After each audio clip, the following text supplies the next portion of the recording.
ज्यादातर मास्टर्स ने शिष्यों को अंतिम समय में ही कृत्य साधना देते हैं और 64 कृत्य साधना तो देवताओं को भी दुर्लभ है, उन्हें भी प्राप्त नहीं हो। जो लोग नए मेंबर हैं, मैं उन्हें ये कहना चाहूंगा कि जो ये नहीं जानते कि कृत्य साधना क्या होती है, कृत्य क्या होती है, उनके लिए मैं यही कहूंगा कि वो पहले मेरा शिव कृत्य इन्फॉर्मेशन ऑडियो सुने, तो उन्हें ज्यादा इन्फॉर्मेशन मिल पाएगी, क्योंकि मैं वो चीज रिपीट नहीं करने वाला हूँ।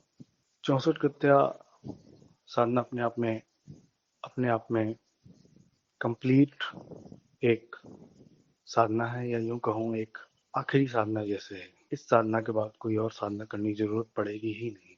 और मेरा भी यही मानना है कि इस साधना के बाद हो सकता है मैं अब आगे और कोई साधना दूं ही नहीं, क्योंकि जब मैंने अपना आध्यात्मिक सफर चालू किया था, तो इसी संकल्प के साथ शुरू किया था कि किसी भी माध्यम से, तरीके से 64 कृत्य साधना प्राप्त करनी है और उसमें पूर्ण सफलता प्राप्त करनी है।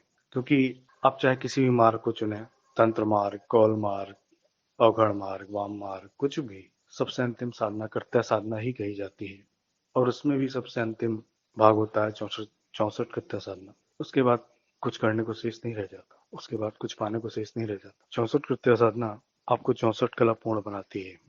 देखा जाए तो हम या हमारे मास्टर वो शायद खोरडस कला पूर्ण से कभी आगे बढ़ ही नहीं पाए, क्योंकि या तो वो ज्ञान देना नहीं चाहते थे, या उनके पास वो ज्ञान था ही नहीं। पर ऐसा नहीं है कि 64 कलापूर्ण साधक मौजूद नहीं, मौजूद हैं, पर जैसा मैं हमेशा कहता हूँ, वो गुफाओं में बैठे हुए हैं, या किसी अन्य आयाम में चले गए, या किसी ने अपना खुद का आयाम तैयार कर लिया, किसी ने अपना खुद का सिद्धाश्रम बना लिया। जी हाँ, कृत्य साधना के माध्यम से सब कुछ संभव है। जैसे कि मैंने पहले ऑडियो में ही बताया था कि सिर्फ एक कृत्य साधना से ही आप माइनस इन्फिनिटी से लेकर प्लस इन्फिनिटी तक आप जो भी सोच सकते हैं, संभव से लेकर असंभव तक, वो सब कुछ प्राप्त किया जा सकता है।